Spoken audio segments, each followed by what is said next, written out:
Johnson is pillaging and destroying the very concept that it takes a village to raise a child. He was interviewed by a TV station the other day in Wisconsin.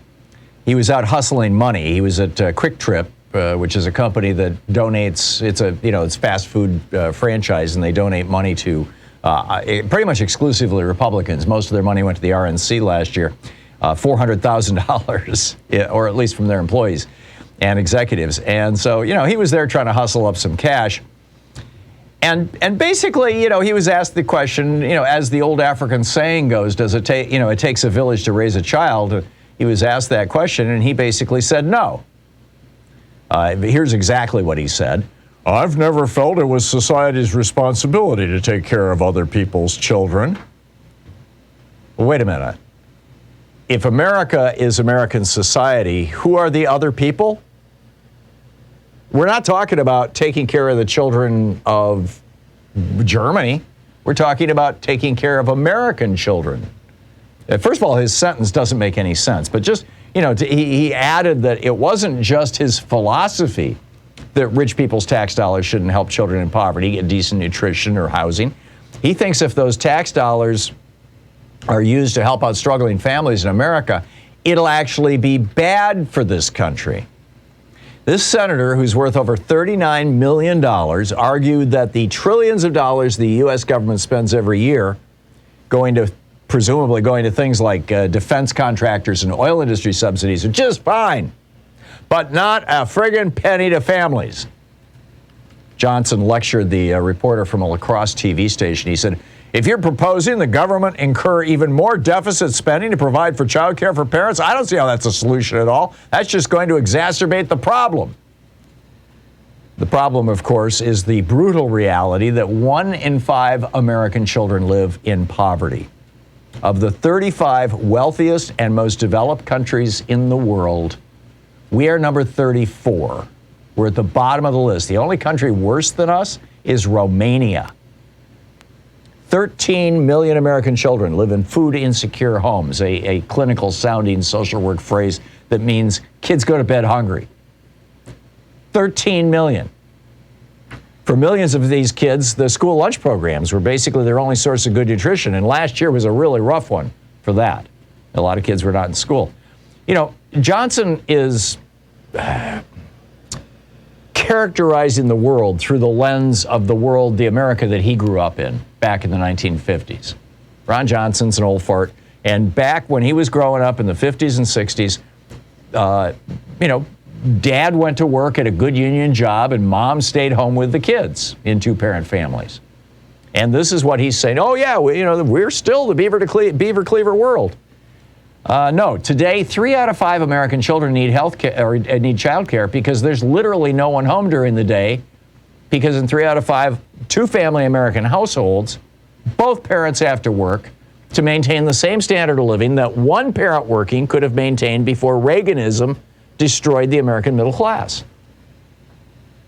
Between 1980 and then on top of that, to rub salt in the wound, between 1985, the middle of the Reagan administration, and 2011, the last time I've seen a good study of these numbers, child care costs rose 70%.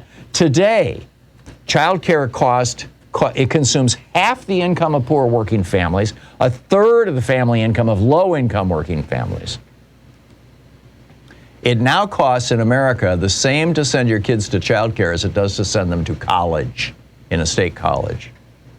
Other countries around the world invest in their kids. Australia pays half the cost of child care. In Belgium, child care costs families a flat €1 a day.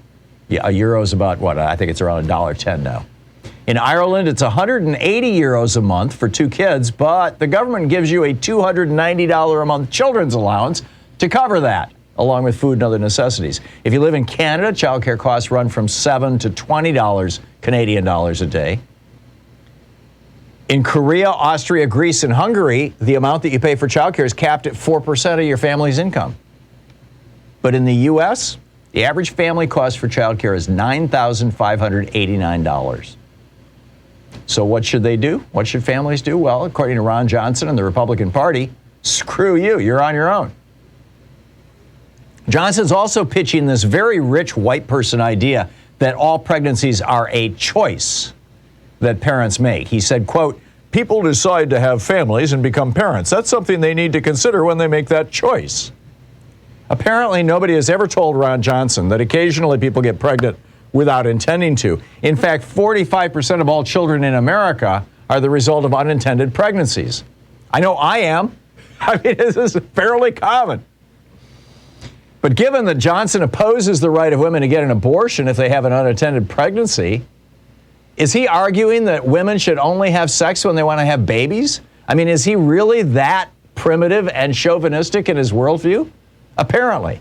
But the most galling and disgusting part of Johnson's politics, shared by pretty much every Republican politician in the United States, is his belief that, you know, that phrase, "governments are instituted among men," from the Declaration of Independence, was not to provide for life, liberty, and the pursuit of happiness, but to subsidize billionaires so they can shoot themselves in outer space on the taxpayers' dime. Our kids today are not only our kids today, they are also going to raise the next generation of children and will themselves need the simple components of the normal infrastructure maintained by pretty much every other developed country in the world to do it successfully, to interrupt the cycles of poverty and trauma that are damaging so many children today. And there's real measurable damage. The studies on this are just huge, the damage of poverty, growing up in poverty. These kids need to grow up in an America where healthcare, education, housing, public transportation, and good jobs are available to everybody.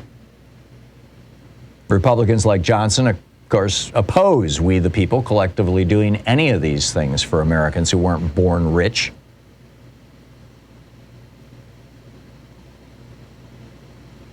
Children are the future of our country, and to cripple a fifth of our kids with poverty while forcing their family into terrible choices between childcare or food is grotesque. Americans can do better than Republicans like Ron Johnson.